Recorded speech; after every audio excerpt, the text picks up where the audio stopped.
संपूर्ण कथा। बहुत पुराने युग में जब धरती पर पाप अपने चरम पर था, तब असुरों का अत्याचार बढ़ता ही जा रहा था। प्रजा भी कमजोर पड़ गई थी। धरती का संतुलन हिल गया था।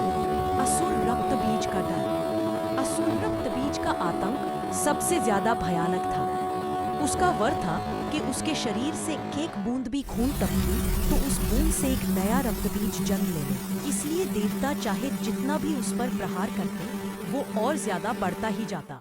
सब देवता परेशान होकर माँ दुर्गा के पास। माँ दुर्गा का क्रोध से उत्पन्न हुआ कारण। जब माँ दुर्गा ने देखा कि प्रजा रोते हुए उनसे रक्षा मांग रही है, तब उनके हृदय में गुस्सा और करुणा दोनों एक साथ जाग उठे। इसी तेज, इसी क्रोध और इसी शक्ति से माँ दुर्गा के भ्रूण से एक अद्भुत रूप प्रकट हुआ, माँ काली।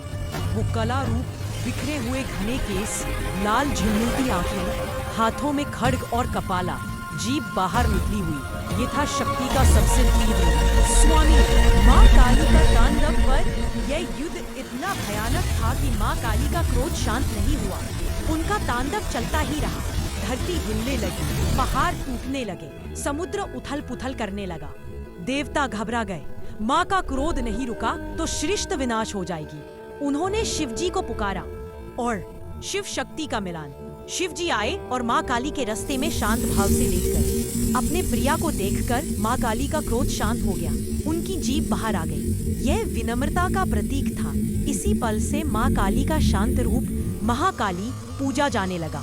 और कली माँ का संदेश। माँ काली बताती है, डर को मारो, पाप को नहीं। मैं आऊं तो अंधेरा मरता है। मैं शक्ति हूँ, तुम्हारा साहस हूँ। जीवन में जो तुम्हें तोड़ता है, मैं उसे मिटाने आती हूँ। इसलिए उनकी पूजा सबसे अधिक शक्ति और रक्षा के लिए की जाती है।